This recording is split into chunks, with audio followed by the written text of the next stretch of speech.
Se pueden saludar, saluden a alguien que no conocen, aprovechen el espacio físico.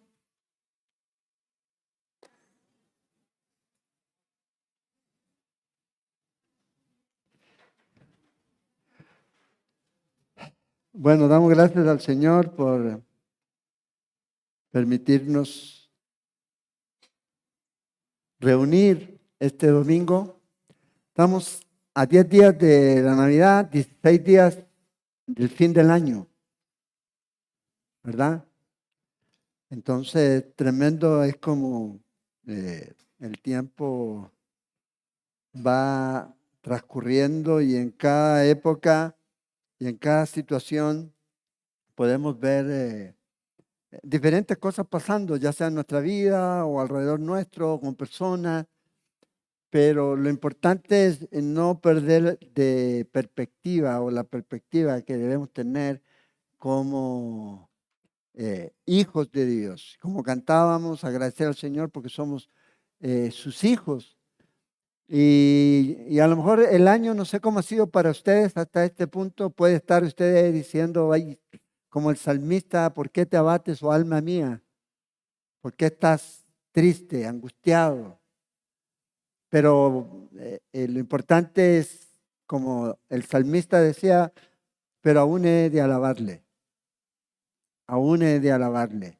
Ya sea en este cuerpo, aquí, o en el cielo, cuando estemos con el Señor, vamos a seguir alabando. Lo importante es que podamos nosotros tener esa claridad de que pase lo que pase, o pase lo que haya pasado ya en nuestra vida, Dios está en control, Él nos ama y Él es suficiente para poder darnos lo que necesitamos.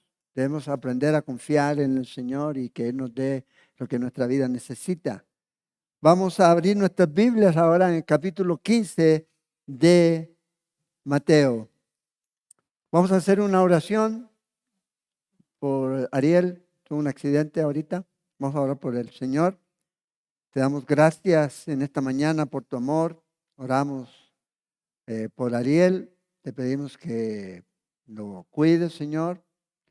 Que los médicos, Señor, puedan tratarlo, Señor, y puedan hacer todo lo que se tenga que hacer. Que no haya sufrido mayor daño en su pierna, Señor. Te lo pedimos y te pedimos por Vicky también, para que la guardes y lo ponemos en tus manos, Señor. Oramos para que también nos hables por tu palabra en esta mañana, Padre. En nombre de Jesús, amén. Amén. Bueno, Ariel es el pastor que está allá en Curridabat. Entonces, de hecho, ayer estuvimos ahí compartiendo con ellos, ¿ya?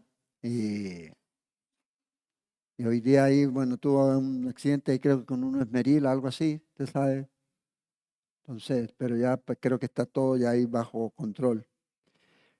Capítulo 15 de Mateo. Vamos a continuar aquí en este capítulo y a ver si avanzamos. Ya este va a ser el último estudio que vamos a tener de Mateo este año. Este es el último. Así que tiene de aquí al 12 de enero para leerse todo lo que falta de Mateo. ¿Ya?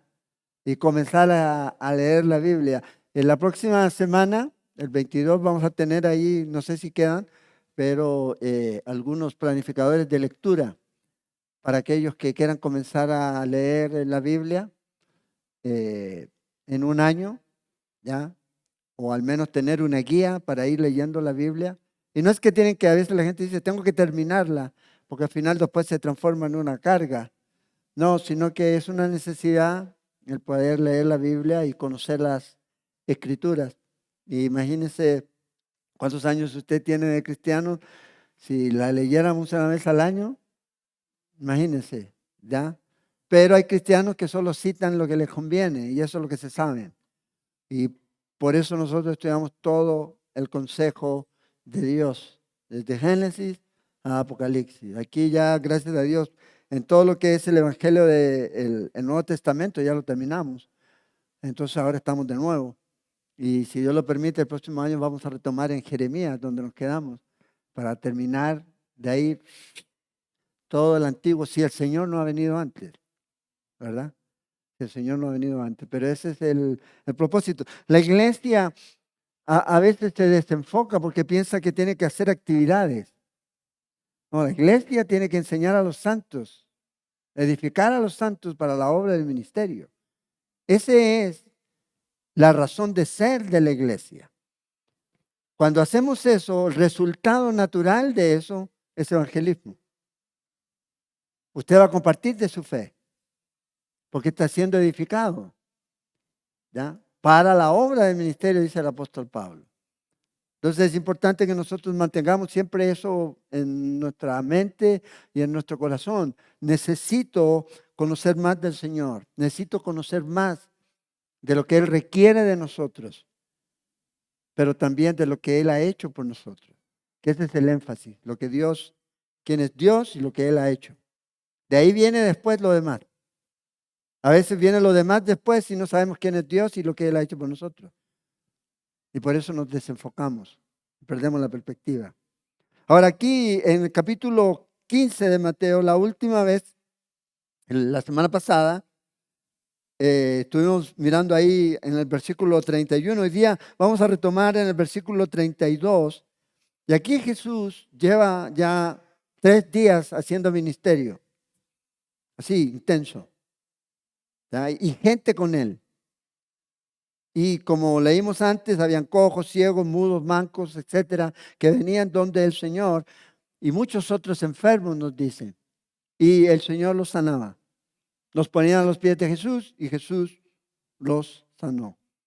Y todo esto, dice, fue para glorificar a Dios, al Dios de Israel. Acuérdense, en el contexto aquí el Señor está en una zona gentil.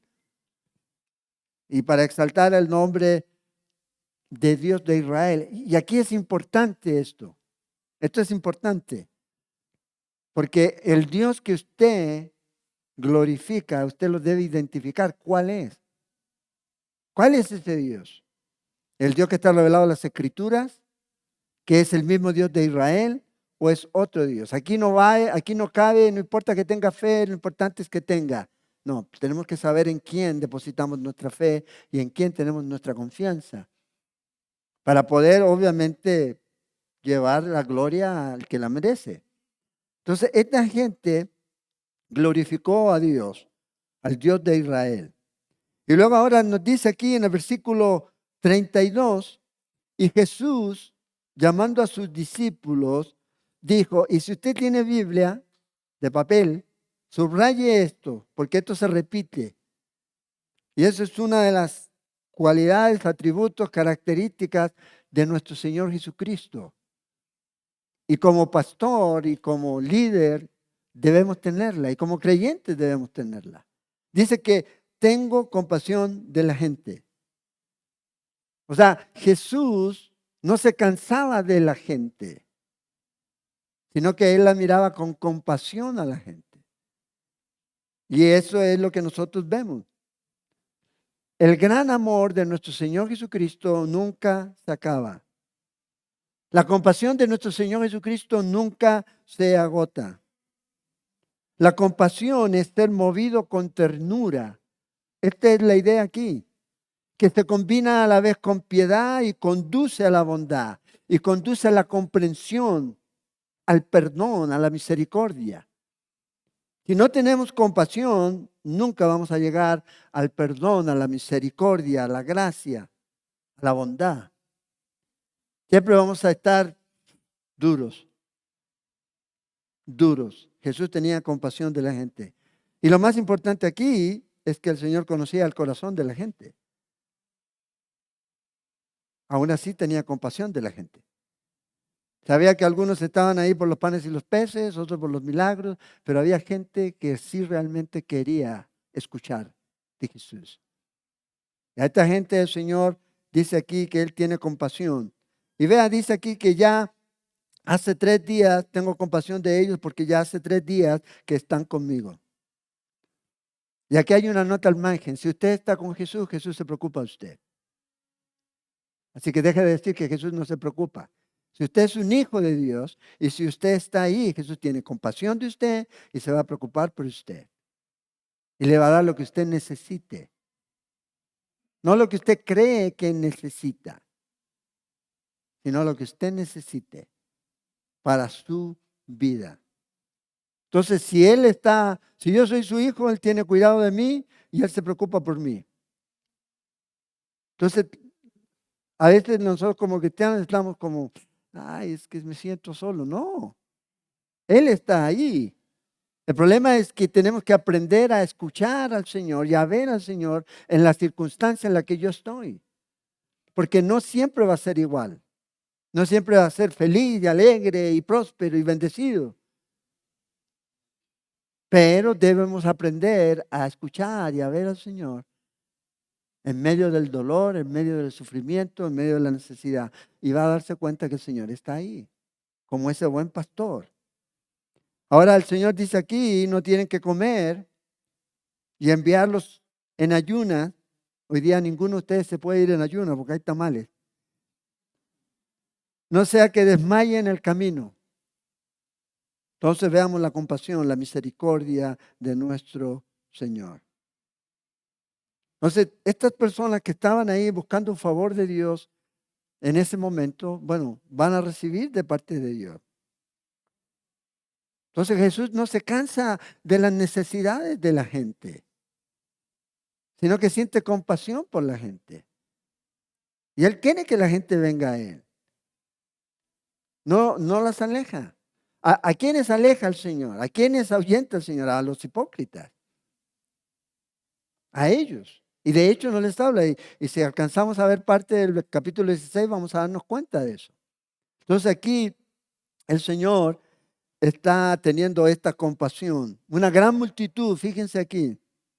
El Señor se preocupa. El Señor se preocupa por las multitudes, pero también se preocupa individualmente. Por ese hombre que viene en la noche a hablar con Jesús. Se preocupa por él. Y tiene compasión y misericordia, así como las grandes multitudes. A nosotros pensamos que el Señor solo se preocupa cuando hay mucha gente. No. Entonces vean el ministerio de Jesús, este ministerio de sanidad que Él tenía en este momento. Bueno, es un ministerio de misericordia. 3 días duró. Estaban aquí en un lugar desierto. Dice, no tenemos, y en el versículo 33 dice, entonces sus discípulos le dijeron, ¿de dónde tenemos nosotros tantos panes en el desierto? Vean, están en un lugar desierto para saciar a una multitud tan grande. Qué corta memoria tienen los discípulos. Y a veces nos pasa a nosotros. Es cosa de leer 2 capítulos atrás. A veces se nos olvida, leímos un capítulo atrás y llegamos a nuestra vida leyendo otro capítulo y se nos pasa lo mismo. ¿De dónde vamos a sacar comida para darle a esta gente? Qué rápido olvidamos lo que el Señor ha hecho. Qué rápido se nos olvida lo que el Señor nos ha dado. La gracia y la misericordia de Dios. En vez de decir, no sabemos, Señor, no tenemos, pero a ti, tú vas a hacer algo. No tenemos los recursos, no tenemos los medios, pero tú vas a hacer algo aquí. Pero ellos obviamente no tenían en memoria eso. Y a veces a nosotros nos pasa. A veces nos olvida. ¿Ya? Se nos olvida. Por eso es importante que usted y yo siempre tengamos en cuenta la palabra de Dios. Esas promesas que el Señor tiene para nosotros. No las deje ir. Aprópiese de ellas. Porque en su momento usted va a necesitar recordar. Recordar quién es Él. Recordar lo que Él ha hecho. Y que Él es fiel. Ahora fíjense aquí en el verso 34. Jesús les dijo, ¿cuántos panes tenéis? Ahora, no piensen que el Señor está obstinado. Otra vez ustedes, no. ¿Qué tienen? Siempre el Señor probándonos. El Señor nos prueba, pero no para saber de nosotros, sino para que nosotros veamos dónde está nuestro corazón. Porque Él es Dios, Él conoce todo. Y Él a veces Él te va a decir, bueno, ¿qué tienes para poner en mis manos? Y ahí es donde está el asunto. ¿Por qué? Porque a veces Lo que tenemos que poner en las manos del Señor no lo ponemos. Porque nos olvidamos de lo que el Señor puede hacer, de lo que el Señor ha hecho.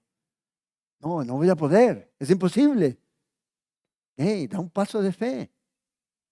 Y un paso de fe no es un paso al vacío, es un paso de fe, tiene que ver con la posibilidad de permitir que Dios actúe en nuestra vida, de ver la mano de Dios moverse. Si yo siempre estoy ahí en el lugar seguro y no me muevo, y nunca le digo, Señor, mira, esto es lo que tengo, estos pancitos y estos sardinitas, pero ahí tú, Señor, haz lo que tengas que hacer. ¿Por qué a veces dudamos de que el Señor pueda alimentarnos con el salario que usted gana y que necesitamos más? ¿Por qué? ¿Dónde están nuestros ojos? Y no estoy diciendo que a lo mejor usted va a tener caviar o de pierna de cerdo, pero a veces queremos más de lo que necesitamos. Y ahí yo creo que debemos enfocarnos. Vidas sencillas, deseos simples. Entonces, claro, cuando viene el remesón y te cambian o te echan o te baja el sueldo, vidas sencillas, deseos simples. Ya lo tienes. Ya lo tienes. Ya no vamos ya a PriceMart, sino que vamos a donde el chino. Aunque a veces PriceMart sale más barato. Pero tiene que pagar membresía. En el chino no paga nada. Es un ahorro. Y a veces se tientan. Total, para eso tengo un plástico. Confiemos en que el Señor es suficiente para proveer. Y aquí el Señor, ¿cuánto es lo que ustedes tienen? Y ellos dijeron, 7, dice, y unos pocos pececillos. 7 panes y no sabemos cuántos aquí peces. Pero era poco para esta multitud. Ahora, esto es similar. Aquí estos son 4,000. El capítulo 14 eran 5,000. Estas son diferentes. Hay diferencias aquí en este milagro. Si usted compara, por ejemplo, con Jesús, en los 5,000, en el capítulo 14, ellos estuvieron un día. Aquí llevan 3 días. En el capítulo 14, con los 5,000, ellos se sentaron en la hierba, probablemente era principio de primavera. Aquí el asunto es diferente, dice que se sientan en el suelo. Probablemente ya no había verde, ¿eso qué quiere decir? Que es verano. ¿Ya? Con los 5,000, habían 5 panes y 2 peces. Aquí hay 7 panes y algunos peces. Son números diferentes. Este es otro milagro. En el de 5,000 sobraron 12 canastas. Aquí van a sobrar 7 canastas, pero de esas canastas grandes, ¿ya? De ese tipo de canastas. Y aquí están, como miramos la semana pasada, en Decápolis. En el otro estaban en Galilea. Comunidad judía, aquí gentil. Es totalmente diferente. Entonces, dice aquí, verso 35, y mandó a la multitud que se recostase en tierra. Y tomando los 7 panes y los peces, dio gracias. Los partió y dio a sus discípulos. Y los discípulos a la multitud. Y comieron todos y se saciaron. Y recogieron lo que sobró de los pedazos, 7 canastas llenas. Entonces siempre la pregunta es, ¿cómo lo vamos a hacer? En este caso aquí es, ¿cómo vamos a alimentar a esta gente? Y a veces siempre nos pasa eso a nosotros. Señor, ¿cómo lo vamos a hacer? Bueno, por eso es milagro. Por eso es un milagro. Porque no sabemos cómo va a ocurrir. Porque si supiéramos cómo va a ocurrir, por eso un hombre dijo, si usted puede explicar lo que Dios hace, entonces no lo hizo Dios. No lo hizo Dios. Y nosotros a veces creemos que necesitamos tener toda la información, tener todos los números, tener todas las ecuaciones, tener todo y poder decir, esto es así. No, los milagros no es así. Dios actúa soberanamente aquí. Y esto es lo que Él está haciendo aquí. Entonces, no olvidar cómo lo hizo. Bueno, oró y la gente empezó a recibir el pan. ¿Cómo fue eso? No sabemos. ¿Ya? No sabemos. Lo que sí sabemos, lo que sí sabemos es que comió un montón de gente. Y esta no es la primera vez que ocurre en la Biblia. Si miramos hacia atrás, ya vemos ejemplos de personas. ¿Se acuerda la viuda con el asunto de la harina y el aceite? Ahí no le faltó. Hasta que pasó el hambre. Después nosotros podemos ver cómo el Señor ha actuado aquí. Y lo importante es esto. Dios va a hacer un milagro. Ahora no trate de explicar los milagros de Dios. ¿Cómo explicamos eso? ¿El Señor pudo haber hecho de alguna forma diferente y no pedirles nada a ellos? Sí, lo pudo haber hecho. En el Antiguo Testamento no hacía caer, llover maná del cielo. Aquí pudo haber hecho exactamente lo mismo, pero eso también es importante. Dios no está metido dentro de una caja y tiene que actuar de la manera en que usted cree que debe actuar. Y a veces somos demasiado cuadrados y no permitimos, no sacamos a Dios de esa caja. Tenemos una idea, este es el conocimiento que yo tengo. A veces el conocimiento estorba la obra de Dios. Estorba la obra de Dios. Entonces, no, es que esto no puede ser, es imposible. No lo podemos hacer. ¿Cuántas veces hemos dicho eso? ¿Hay algo imposible para Dios? Y decimos, no, no hay nada imposible para Dios. Y entonces, ¿cuál es el temor? ¿Cuál es el miedo? Entonces aquí el Señor está mostrándoles otra vez a ellos. Hey, tienen que a veces salir de su idea preconcebida, que esto no se puede hacer si no tenemos los recursos, si no tenemos la infraestructura, si no tenemos, ¿cómo se llama? El catering service, si no tenemos, no se puede hacer. A ver qué tienen, les dice el Señor. ¿Ya? ¿Cómo es el Jesús del Chosen? ¿Eh? ¡Pum! Y el Señor hace lo que es imposible. ¿Se acuerdan ustedes en el Antiguo Testamento cuando el Señor visita a Abraham y dice, Sara va a tener un hijo? ¿Qué hizo Sara? Escuchando detrás de la cortina. No digo que las mujeres hagan eso, pero ella sí lo estaba haciendo. ¿Ya? Se rió, dice que ella se rió. ¿Ya? ¿Por qué se rió? Porque ella desde su perspectiva humana dijo, esto es imposible. Estos no conocen el cuerpo de una mujer. Yo ya sé, no puedo volar, no puede ser, es imposible.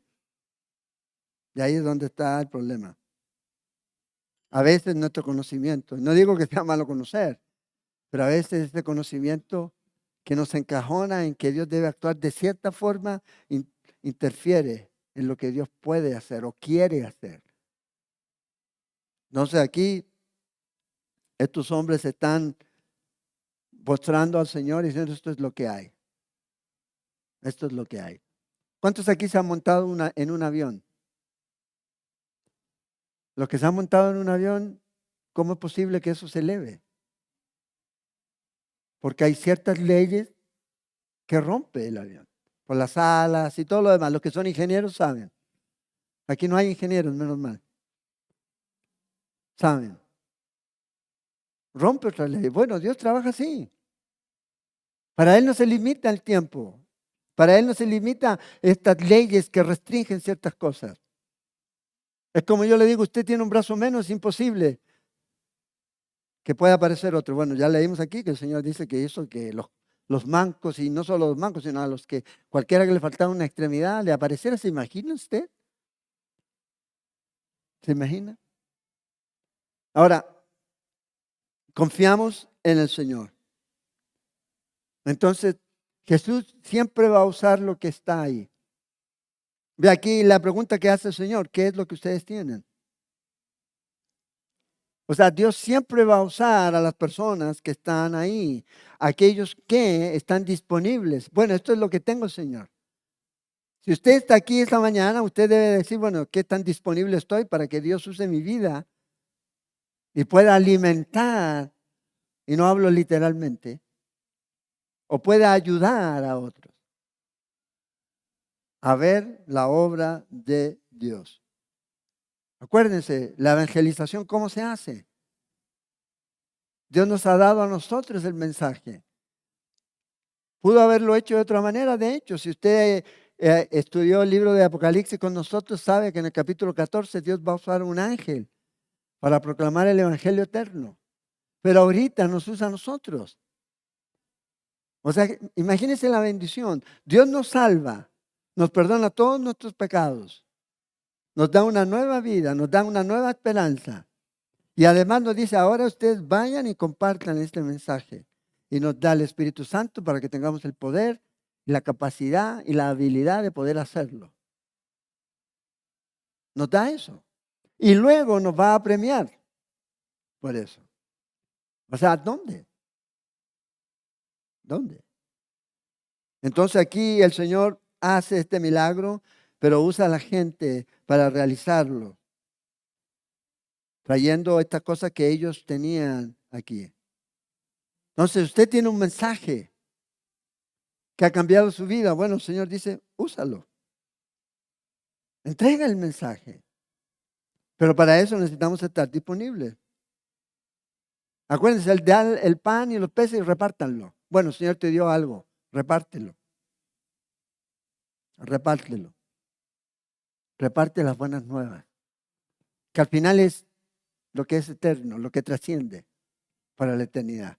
Lo demás lo podemos hacer, sí, podemos repartir pan, podemos repartir canastas de víveres, está bien, lo hacemos. Pero la gente va a volver a tener hambre. Pero cuando reciben a Cristo Jesús ya no tendrán más sed ni hambre, espiritualmente. Y de ahí parte todo. Entonces, a veces usted dice, bueno, pero es que yo soy tan duro de cabeza, soy necio. Vea lo que dice Pablo, para que nos sintamos acompañados a veces si tenemos esa mentalidad. En 1 Corintios 1:27 dice, sino que lo necio del mundo, de lo vil del mundo, lo menospreciado escogió Dios. No sé si nos sentimos identificados con esto, ¿ya? O nos ofendimos. Pero esto es lo que dice. Y Pablo, uno podría decir, bueno, era una persona preparada, pero él dice, hey, de lo vil, yo era malo. Sí, preparado, pero malo. Pero aún así Dios me escogió. O a lo mejor no estaba preparado, pero aún así Dios me escogió. ¿Para qué? Para poder mostrar la gloria de Dios. Para que nadie se jacte en su presencia, dice. Para que nadie diga, esto es algo hecho por mí. ¿Sabe lo que es triste? Que la gran mayoría de los cristianos van a morirse y nunca compartieron su fe con otros. ¿Ya? Se quedaron con esa idea de que más vale una acción que palabras. Pero ¿qué es lo que estás tratando de demostrar? Porque un budista hace buenas obras. Ni siquiera matan un insecto porque puede ser el abuelo reencarnado ahí en un insecto. Necesitamos mostrar a Cristo, hablar de Cristo Jesús. Entregar el mensaje.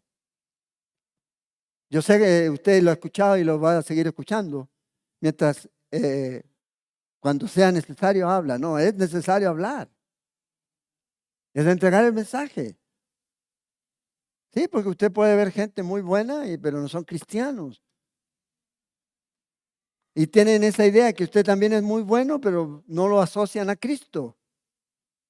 A no ser que usted les diga y le predique el mensaje. Esto es lo que el Señor nos ha dado aquí. Entonces el Señor alimenta a estas personas y insta a los discípulos otra vez. ¿Ya? A ver qué tienen. Ahora usted siga leyendo después en el libro de Hechos, si este milagro se repite. ¿Cuál era la lección real que el Señor estaba mostrando? Aquí.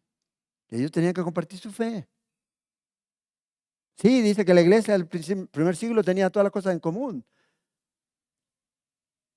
Pero no vemos que diga, bueno, y el apóstol Pablo oró y se multiplicó el pan. ¿Alguien ha leído algo así? No. ¿Qué es lo que realmente importa? Entonces, que la gente reciba el mensaje de Cristo, que reciban a Cristo, el pan de vida, el pan de vida. Y que Dios es suficiente para darle todo lo que usted necesita. Entonces, fíjense, dice aquí, y eran los que habían comido 4,000 hombres, sin contar las mujeres y los niños. Ya relato de Mateo. Entonces, despedida la gente, entró en la barca y vino a la región de Magdala. Entonces, aquí ahora el Señor se mueve. Se va a mover y va a seguir haciendo. Una de las cosas que nosotros podemos ver en el ministerio de Jesús es que Él se movía. Él se movía. Pum. Ahora, eso mismo pasa hoy. Y a lo mejor usted dice, yo no me muevo, pero el Señor sí se mueve. En nosotros y a través de nosotros. Donde usted está, ahí está el Señor y el Señor se está moviendo y está haciendo una obra. Está haciendo una obra. Entonces el Señor se movió a este lugar aquí. En Marcos 8:10 nos dice que es Dalmanuta, lo llama así. En esta región ahí hay una imagen. ¿O no hay ya imágenes? No. Ah, no pagamos el internet. Bueno, la próxima. No, sí, hay ahí. Ahí está, ahí se movió el Señor, en esa zona. El Señor estaba a este otro lado y se movió ahí. ¿Ya? Había estado en Tiro y Sidón, lo que es hoy día el Líbano, ahí. Y ahora se va a esta región, exactamente a, si ese era el lugar, todavía hay algunos que dicen que no es seguro, pero probablemente es en esa zona, al otro lado, ya en la costa occidental del mar de Galilea. Entonces imagínate, mira lo que Jesús ha hecho. En el capítulo 15, el Señor fue a Tiro y Sidón. ¡Pum! Ahí es donde estuvo y sanó a la hija de esta mujer cananea, ¿recuerdan? Luego, aquí donde estábamos, el Señor está sanando a esta gente en Decápolis, sanando sordos, mudos y todo este tipo de personas en este otro lado. Y alimenta a toda esta gente aquí. Y luego va y cruza y va hacia el lugar que se conoce como Magdala. ¿Alguien de Magdala que a ustedes se les venga a la mente? ¿Ya? María Magdalena. Dicen que era de ahí. ¿Ya? Probablemente ahí llegó el Evangelio. Y a veces el Señor va a un lugar por una persona. Por una. ¿Qué buscamos nosotros? Multitud. No, ¿cómo nos gustan los números, verdad? ¿Cómo nos gustan los números? La pantallada de la gente no son. Pero Jesús se mueve por uno. Y sepa, Jesús se movió por usted. Personalmente, individualmente, pum. Es así como Él trabaja. Es así como Él trabaja. Y aquí el Señor se mueve. Y saltamos al capítulo 16. Solamente vamos a ver un par de versos nada más. Pero este capítulo es interesante porque aquí cambia. Ya aquí el asunto va a cambiar un poco. Vamos a ver algunas cosas que son interesantes para nosotros. Aquí, por ejemplo, vamos a ver la mención por primera vez de la iglesia. Aquí vamos a ver cómo el Señor comienza a preparar a los discípulos para lo que ellos no estaban preparados. ¿Qué era qué? Que el Mesías, que ellos pensaban que venía a establecer el reino, muriera y fuera a la cruz, pero que a la vez iba a resucitar. Entonces, en estos 15 capítulos que hemos visto hasta ahora, ¿qué hemos visto de Jesús? Enseñar, predicar, sanar, hacer milagros. Esto es lo que el Señor ha hecho. ¿Cuál ha sido el resultado de esto? Vidas cambiadas. Si usted enseña y predica la palabra, las vidas van a cambiar. Porque la palabra de Dios es la que nos limpia, la que nos transforma. Ese es el espejo. Pero ¿cuál fue el resultado de esto? Que como había un sistema religioso, ya, fariseos y todos estos, cuando comenzaron a ver personas cambiadas, dijeron, esto está sospechoso, hay que ir. La envidia, ¿ya? La envidia. Y aquí es donde el Señor se va a encontrar con esta gente, fariseos y saduceos. No es común verlos así, porque se odiaban entre ellos. Y vamos a ver eso ahora. Se odiaban, pero tenían un objetivo en común, que era que Jesús estaba siendo muy popular y les estaba quitando el negocio. Entonces había que matarlo. Y a pesar de las grandes diferencias que ellos tenían, se unieron. Se unieron. Y aquí el Señor los va a tratar a ellos ya duramente aquí. Entonces imagínense un montón de gente creyendo que Jesús era el Mesías, un montón de gente siendo sanada. Entonces, como no había internet ni nada de eso, ¿qué ocurrió? Comenzó a llegar el asunto y comenzó a decir, bueno, hay que ir a ver qué está pasando ahí en Galilea. ¿Qué es lo que está ocurriendo? Querían verlo por sus propios ojos, pero no tenían la intención de ir con una mente y un corazón abierto, sino con un corazón y una mente crítica. Ellos querían demostrar que Jesús no era el Mesías. Hay mucha gente que va a la iglesia así, con una mente y un corazón crítico, cerrado. Y sabes que nunca Dios se te va a revelar. Más bien el Señor te va a decir hipócrita y se va a ir. La gente venía con esa actitud religiosa. Yo no necesito nada, lo sabemos todo.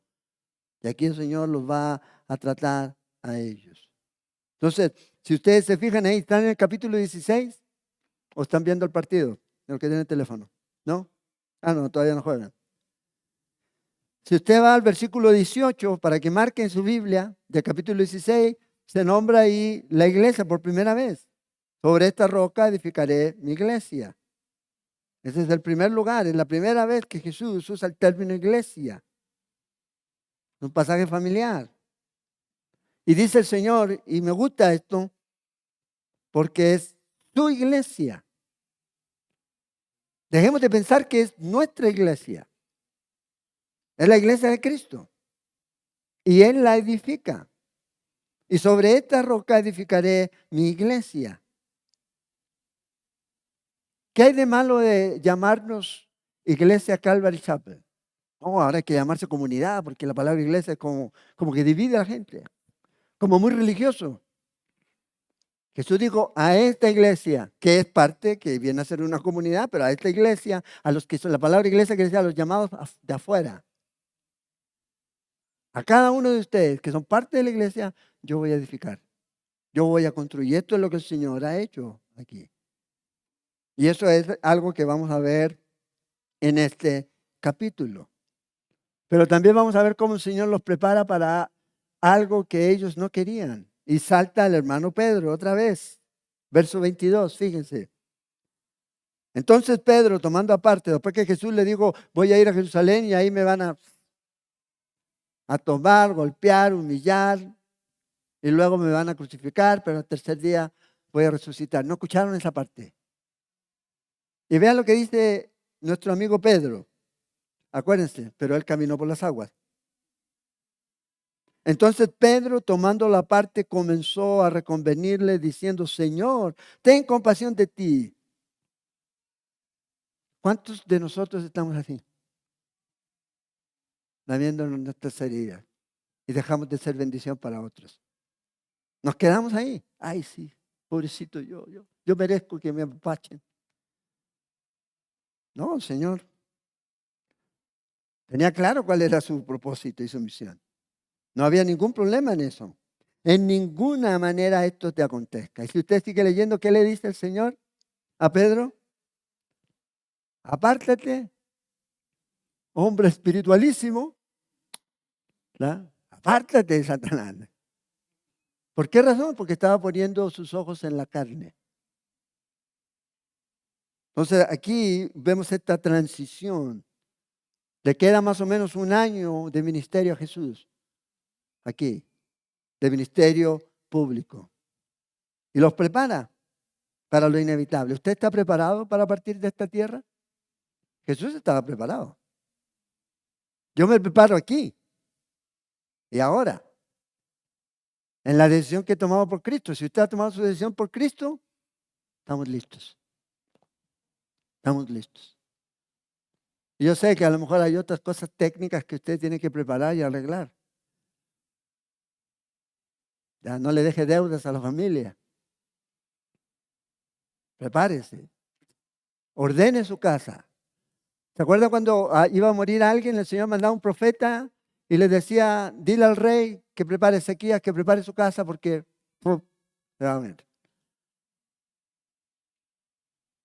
El rey mientras decía, ay, qué bueno, me voy a ir a estar con el Señor o lo que sea, dice, hey, no, he sido bueno. Dame más tiempo, 15 años. ¿Se acuerdan de ese relato? Y nació el peor rey de la historia de Israel después. Entonces, cuando el Señor nos diga, ¿estás listo? Yo estoy brincando. Preparado, el Señor estaba preparado. Pero nosotros a veces estamos como los discípulos, ay, no queremos soltar. Nos aferramos, tiene que estar aquí. No, está mejor con Cristo. Y a veces suena como crudo, ¿ya? Duro, pero si usted habla con esta persona, si tuviera la oportunidad de hablar con esta persona que está en el cielo ahorita, le diría, hey, vente. No estar conmigo, estar con Cristo. Porque eso es mucho mejor. Entonces el Señor los prepara a ellos para lo que tenía que venir o por la razón por la cual vino, que era morir, pero ellos no querían. Lo inevitable. Si el Señor no viene antes, lo inevitable, ¿qué es? Para todos nosotros. ¿Qué es? Vamos a morir. No lo diga, pastor, empezamos. No, te rechazo, golpeo madera. Es inevitable si el Señor no viene antes. A veces uno ve las personas famosas muertas. ¿Dónde está la fama? Las riquezas, todo lo que pudieron haber logrado. Todos nosotros vamos a pasar por eso, si el Señor no viene antes. Ahora, ojalá el Señor viniera por su iglesia y nos vamos todos en las nubes con el Señor, en el rapto. Pero si no es así, prepárese, esté preparado. Y la mejor manera de estar preparado es estar en Cristo, confiando en las promesas de Él. Este capítulo, el tema de este capítulo 16, que es, vamos a empezar a ver ya el próximo año, como fuera mucho, es la fe. Aquí, si usted quiere anotar, hay 4 niveles de fe que se ilustran aquí, en este capítulo. Ninguna fe, poca fe, fe salvadora y fe que sirve. Todos nosotros en algún momento nos identificamos con la primera. Gracias a Dios no nos quedamos ahí. ¿Quiénes son los que se identifican con esta fe? Fíjense, el versículos 1 al 4 son los religiosos. Vinieron los fariseos y los saduceos para tentarle. ¿Ve? Van a Jesús, pero no van con un buen corazón. No van con la actitud correcta. Y le pidieron que les mostrase señal del cielo. Hay gente, si se me aparece, yo creo. Si me da el número ganador del gordo navideño, y me lo saco, yo creo. ¿Ya? Bueno, si se lo gana, hermano, ahí estamos. Mas él les respondió y les dijo, cuando anochece, decís buen tiempo, porque el cielo tiene arreboles, dice, y por la mañana, hoy habrá tempestad. ¿Cuánto es? Mira la montaña, hoy día va a estar despejado. Conocemos del clima, conocemos de la economía, conocemos de la moda, pero no conocemos de la Biblia. No conocemos los tiempos. No conocemos. El clima ahora ustedes se lo pueden predecir, pero ahí le creemos a esa gente que nos dice que mañana va a llover. Mi teléfono dice que mañana va a llover. No, lo más probable que no. y tenemos formas de medir. Pero aquí el Señor le dice, ustedes que son religiosos, están más preocupados de lo natural que de lo sobrenatural. Entienden las cosas de este mundo, pero no entienden lo otro. Y vea lo que dice aquí. Por la mañana hoy habrá tempestad porque tiene revoles el cielo nublado. Hipócritas, les dice el Señor. ¿Sabes distinguir el aspecto del cielo? Mas las señales de los tiempos no podéis. Entonces, fariseos y saduceos ya se repelían entre ellos. ¿Por qué? Porque los fariseos eran aquellas personas que tenían los conservadores de ese tiempo, y los saduceos eran los liberales de ese tiempo, religiosos de ese tiempo ahí. ¿Ya? Los fariseos se encargaban de la ley, la conocían. Ellos, por ejemplo, se hacían la pregunta, ¿y qué hizo Moisés? Hay muchos de nosotros que dicen, ay, ¿qué hizo Jesús?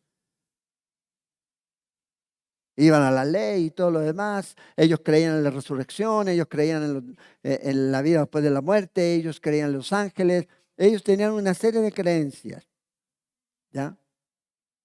Que estaban dentro de lo que es ortodoxo, de lo que se creía. Y eran estos líderes y estos son los que vienen aquí. Su teología era bastante conservadora, ¿ya? Eran separatistas políticos.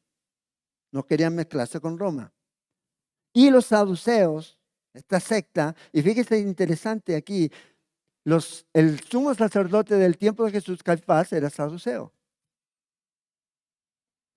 Ahora vean lo que estaba ocurriendo. ¿Qué es lo que estos saduceos creían? ¿Ya? Eran liberales, su teología era liberal, no creían en el mundo espiritual. Imagínense, no creían en el mundo espiritual, no creían en los ángeles, no creían en demonios, no hay resurrección, rechazaban la ley oral y eran activistas políticos. Pero eran los que dirigían al pueblo en la adoración a Dios. Eran los religiosos. Ahora debemos tener cuidado de no caer en esta categoría, ¿verdad? De volvernos así, de que no creemos en nada, pero voy a la iglesia. Si no cree en Jesús, lamentablemente usted está como estos hombres. Como estos hombres. Saduceo o fariseo. Da lo mismo. No creían en Jesús. De hecho, vinieron aquí para atentar al Señor. Tanto era así que el apóstol Pablo, ¿se acuerdan en Hechos 20, 22 y 23? Cuando ahí lo toman preso y se dio cuenta de que habían saduceos y fariseos, dijo, aquí está la mía. ¡Pum! Inteligente, y obviamente el Espíritu Santo ahí guiándolo. Dijo, yo soy fariseo y creo en la resurrección. Y ¡pum! Inmediatamente se dividieron. Unos estaban con él y los otros en contra de él. Así eran. Pero aquí, ¿cómo los vemos a estos hombres? Unidos. ¿Contra quién? Contra Jesús. Porque a Jesús es el que odiaban. El problema del hombre es ese, es Cristo. Las religiones tienen su problema con Cristo. Ese es el problema. ¿Usted ama a Cristo o no lo ama? No es casi. O usted lo acepta o lo rechaza. No es casi lo acepta o casi lo rechaza. Es como Agripa, casi me convences, ¿se acuerdan? Ojalá no solo tuviera sido el casi, sino que te hubiera convertido. Pero no lo hizo. Y vea lo que dicen estos hombres, danos una señal del cielo, algo fuera de este mundo, algo milagroso, algo dramático, no sé. Resucita Elvis Presley aquí, ¿se imagina? Wow. Y ponlo frente a nosotros. Bueno, ellos querían ver algo que nunca antes habían visto. Si usted anda por el ver, está en zona peligrosa, en una línea muy peligrosa. Andamos por fe, no por vista. Porque el enemigo también hace y engaña a la gente.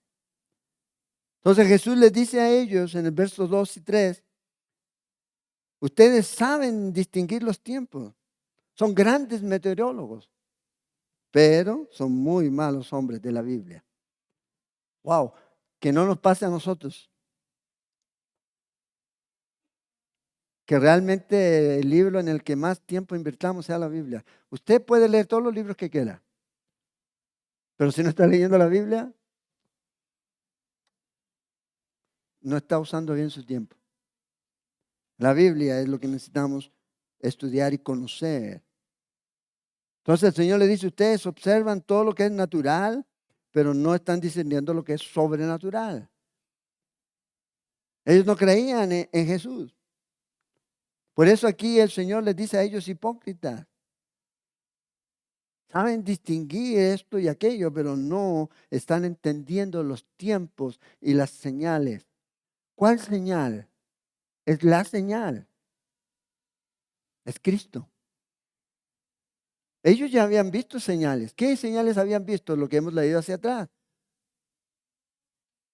Los cojos sanados, los sordos oían, los ciegos veían, los mudos hablaban. A la hija de Jairo el Señor la resucitó. La alimentación, o sea, una serie de señales. Pero aquí el Señor les está hablando de la señal, que es Él. Y como Cristo es la señal, ellos lo rechazaban. Vean lo que dice Lucas 2:34. Hablando aquí, Simón, cuando llevaban a Jesús a presentarlo en el templo. Y dijo a su madre María, he aquí, está puesto para caída y para levantamiento de muchos en Israel. Y vea lo que dice, y para señal que será contradicha. Los líderes religiosos no querían que Jesús fuera la señal. Y lo atacaban y lo iban a atacar. Y Simón está diciendo, y lo que la Biblia nos enseña, es que el Padre envió a su Hijo. Esta es la evidencia, esta es la señal que viene del cielo, que fue dicha por los profetas. He aquí está la señal. Esta es la historia de la redención. Cristo viniendo a este mundo, la señal. Muriendo en una cruz y resucitando al tercer día. La próxima semana, próximo jueves, vamos a estar hablando de la venida del Señor. De la venida del Señor. Y viendo cómo esto realmente trasciende a nuestra vida. Si realmente lo entendemos aquí. Entonces, bueno para ver lo natural, pésimo eran para ver lo sobrenatural. Se perdieron la señal principal. Vieron otras cosas, pero aún así se perdieron. Hipócritas. No saben distinguir. Aquí usa la palabra tiempo. Fíjense ahí en el verso 3. Más las señales de los tiempos. Hay dos palabras en el griego para tiempo. Una es cromo, que habla de este tiempo cronológico, secuencial. A las 2 de la tarde nos vamos de aquí, después de comer tamales. Tiempo. Pero aquí el Señor está usando otra, ¿ya? Palabra que tiene que ver con épocas, eras, estaciones, kairos. Y el Señor está diciendo, ustedes no discernieron la época, el tiempo. ¿Cuál tiempo? La venida del Mesías. O sea, ellos debieron haber sabido por las Escrituras. Daniel capítulo 9, versos 24 y 27. Ahí estaba en la Escritura. Cuando el Mesías tenía que venir. ¿Cuándo era la época? ¿Cuándo era la estación en que el Mesías tenía que venir a esta tierra? Aquí. Fíjate, dice, no saben discernir, o sea, los responsabilizó. ¿Usted sabe en qué tiempo está viviendo ahorita? Porque Dios te está responsabilizando por saber si conoces las Escrituras. Y si no la conoces, bueno, es importante que sepamos. Estos hombres y los fariseos, sobre todo, que conocían el Antiguo Testamento, debieron haber sabido el tiempo. Vea lo que dice Lucas, capítulo 19. Cuando Jesús entra a Jerusalén y después va ahí y llora sobre ella, ¿se acuerdan?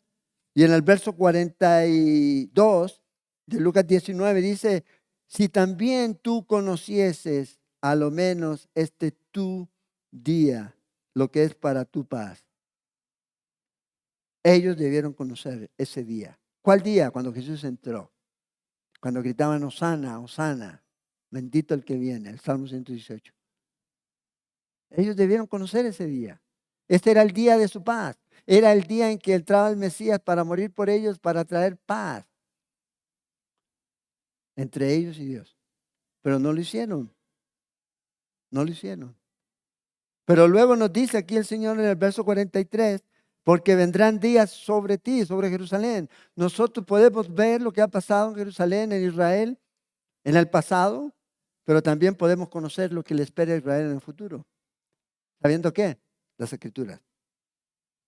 Las Escrituras. Y esto es lo que el Señor nos llama a usted y a mí. ¿Qué tiempo usted conoce? ¿Qué tiempo está esperando? ¿Qué tiempo está viviendo?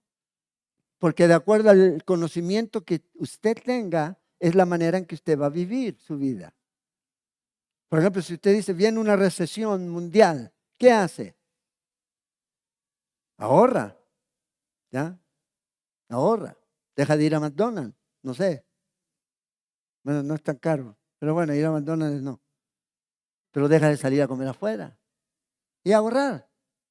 Bueno, si usted sabe que el Señor va a venir por su iglesia, bueno, ¿cómo vamos a vivir nuestra vida? ¿Cómo debiéramos vivir nuestra vida? Déjame leer para terminar. En 2 de Pedro, capítulo 3, que lo mencionó el jueves Johan. Dice, si nosotros sabemos que todas estas cosas han de ser desechas, ¿ya? Yo tengo una camiseta que dice, todo se va a quemar. La uso a veces, no obviamente cuando voy a volar, porque si no, ahí se imaginan, con la camiseta piensan, pero al final todo se va a quemar, todo va a ser desecho. Pero vea lo que dice Pedro aquí. ¿Cómo no debéis vosotros andar en santa y piadosa manera de vivir? Enfocados, vidas santas, apartadas para Dios. ¿Qué más? Esperando. Sigue el versículo 13, pero nosotros esperamos según sus promesas, lo eterno. Esto de aquí es pasajero, me toca hacerlo, sí, pero mi enfoque es esperar al Señor. Esperar al Señor que Él venga. Luego en Tesalonicenses, capítulo 5, verso 6. Por tanto, no durmamos.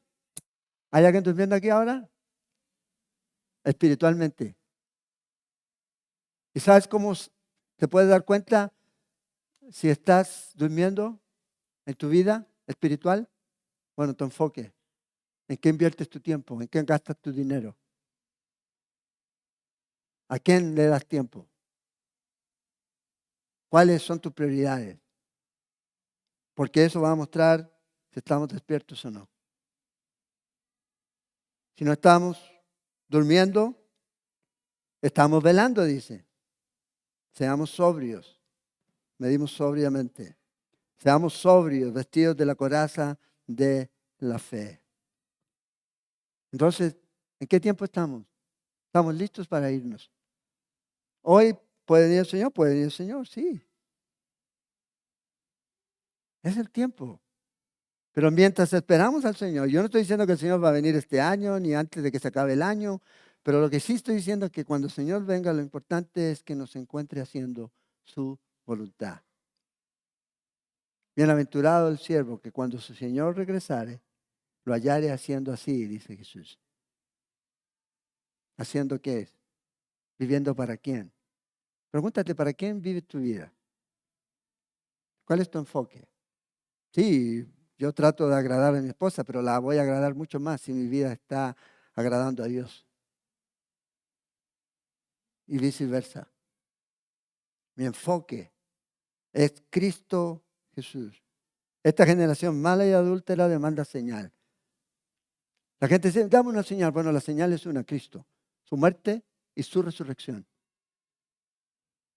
Su muerte y su resurrección. Ahí está la señal. Y algo que podemos nosotros tener seguridad en eso. Entonces, este año que ya está terminando, a lo mejor ha sido un año en que hemos vivido nuestra vida a nuestra manera, en nuestro tiempo, sin conocer el tiempo de Dios. Y nos ha pasado lo que nos ha pasado a veces. Pero bueno, ahí está la compasión y la gracia de Dios. Donde el Señor nos dice, hey, bueno, vuélvete, enfócate, otra vez.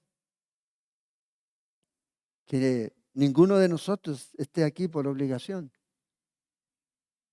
sino porque realmente queremos. Y el estar obligado en nuestra relación con Dios no es sano. No va a producir nada a la larga. No va a producir nada. Aquellos que a veces papás te hacen comer a los hijos cosas que a los hijos no quieren comer, ¿cierto? Los obligan a comer esa cosa blanca, brócoli, o el arbolito que le llaman. ¿Cómo se llama? Eso. Y usted ve cómo se lo come su hijo, ¿verdad? Se lo come. Bueno, eso era antes. En este tiempo hoy día los huilas comen lo que quieren porque los papás no tienen ningún control, lamentablemente, a veces sobre ellos, ni siquiera sobre lo que comen. ¿Para qué estamos con cosas? Antiguamente sí, usted se sentaba y se comía lo que había ahí. Ay, es que no. Bueno, si va a la casa de la abuelita ahí es diferente, pero la abuelita le va a cocinar lo que quiere. Pero si está en la casa del papá, de los papás, comían lo que había. Y ahí uno. ¿Ustedes saben lo que es el cochayuyo? No, ¿verdad? Es como un alga, café, ¿ya? Y esa la cocinaban allá para abultar más la comida en el tiempo. Y ahí yo con cochayuyo. 3 horas podría ser, pero ahí había que levantarse. ¿Ya? Entonces digo yo, ¿qué beneficio hay en eso? Ahora eso traslada a su relación con Dios. A regañadientes, comiendo lo que el Señor sabe que usted debe comer, pero yo no lo quiero comer. En cambio, si el Señor me dice, hey, no unáis en yugo desigual, ¡pum! Listo. Nada de lo voy a morder y lo voy a pasar por los 7 estómagos, 20 estómagos, no sé cuántos estómagos para mantenerlo ahí. No. Lo que el Señor me dice, coman este libro. ¿Ya? Coman este libro. Obedezcamos la palabra de Dios. Vivamos la palabra de Dios. Que no sea un regañadientes. Y si no, en ese tiempo, eso de bullying o de los papás y todo eso, no es la. Lo único que sentía algo calentito uno aquí en la cabeza. ¡Pim! ¿Ya? Ya dale. Pero el Señor nos trata con paciencia. Y quiere que usted y yo podamos comer lo que Él sabe que necesitamos para que podamos vivir fuertes en este mundo, espiritualmente hablando, para poder resistir al maligno. Y para eso necesitamos acercarnos al Señor y conocer su palabra y conocer el tiempo en el que estamos. ¿Qué dijo Pablo? ¿El tiempo es corto? ¿Los días son buenos? No, son malos. Redimimos el tiempo. Entonces, esta gente busca señal. El Señor le dice, yo soy la señal del profeta Jonás. Lean ahí ustedes o repasen el capítulo 12, cuando hablamos ahí de esa señal que el Señor mostró. Ya, ahí. Y aquí otra vez les vuelvo a decir y se fue. Dejándoles, se fue. A veces el Señor era más práctico que nosotros. Nosotros queremos convencerlos. No, esta es la señal, es Cristo. Y perdemos tiempo con alguien que sí quiere escuchar. Con alguien que realmente lo único que quiere es debatir. Prácticos. La resurrección es la señal. Entonces, vamos a orar. Agradecer al Señor por el estudio del libro de Mateo hasta este punto. Va a tener todas estas, ¿qué? Casi 2 semanas, no más de 2 semanas, hasta el 12. Repase ahí el libro de Mateo, hasta dónde vamos. Retómelo, escúchelos. Y retome otra vez donde nos quedamos para ver qué más tiene que enseñarnos el Señor. La vida de Cristo es el modelo a seguir. Ese es el ejemplo, la vida de Cristo. Y qué mejor manera que no lo que yo le pueda contar, sino lo que usted pueda leer. en su palabra y que el Señor le hable. Oremos. Padre, agradecemos esta mañana por este tiempo, por tu palabra, por todo lo que tú nos das, Señor. Ayúdanos a no ser olvidadizos, Señor, en cuanto a tu gracia, a tu bondad, a tu misericordia, a tu compasión, a tu provisión. Si has provisto, Señor, sabemos, Señor, que tú lo vas a seguir haciendo. Confiamos, Señor, en quién tú eres y entendemos, Señor, que tú eres soberano. Y sabemos que tú actúas, Señor, en tu tiempo y a tu manera. No como a nosotros, a lo mejor quisiéramos o en el tiempo que nosotros quisiéramos, sino en tu tiempo. Ni antes ni después, Señor. Ayúdanos a tener una fe viva, una fe que sirve, una fe que crece. Más de ti, menos de nosotros, Señor. Ayúdanos a confiar en que tú sabes lo que es mejor para nosotros. Que cuando oremos, Señor, podamos buscar en tu palabra esas promesas, Señor, que tú tienes para nosotros. Pero también que no oremos, Señor, en direcciones que vayan en contra de tu palabra, porque tú no cambias.